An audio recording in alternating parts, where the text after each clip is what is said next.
it was interesting. The question about championship seasons, I think listening to all your championship seasons, I think it tells me a lot about your values and who you are and what you place as a championship season. And I think for me, I try to look at like my championship seasons as a hodgepodge of different things. And so when I look at like if you were to use a traditional metric of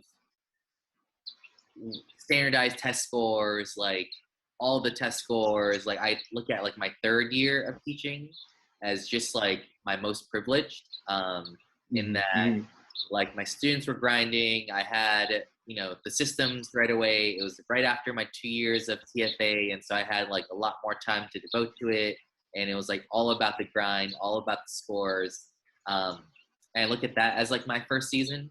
Um, I think after that first season, I had to reflect a lot about like, is are the test scores truly what matters? And I think that was when I learned a lot more about place-based learning, about project-based learning, got into some classes with Kevin about it. And I feel like when I look at like my championship season, if we're to measure kind of both the project-based learning, place-based learning, in addition to some of that the privilege metrics of test scores, my fifth year of teaching was really awesome. We were doing some really awesome Malka to Mackay projects with the students. That was when Hokulea was here on island, and we got a chance to visit Hokulea. What a big privilege that was.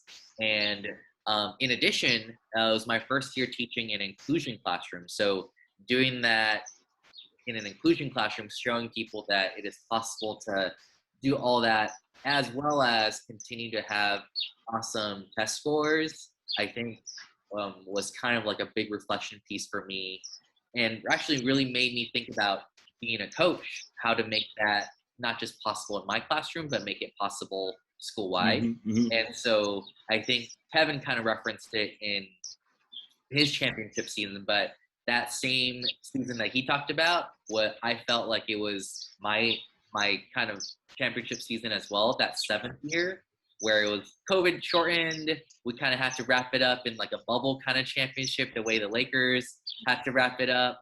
And I feel like what Kev was saying in terms of like meeting every kid's needs in fifth grade, making sure they were project based, place based. We got a chance to even go to Oahu that season to kind of wrap it all nicely together. I feel like and even when it was like COVID shortened and we're in a bubble, I feel like the school wide and STEM projects we did, it was really awesome, and I feel like it moved students forward.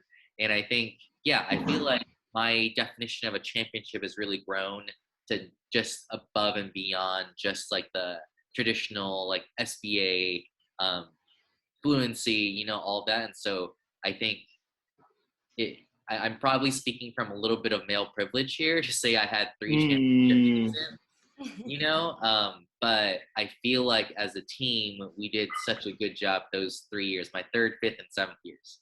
Um, for some reason, odd years, kind of like the Spurs, winning the championships in odd years. Maybe my ninth year will be another championship.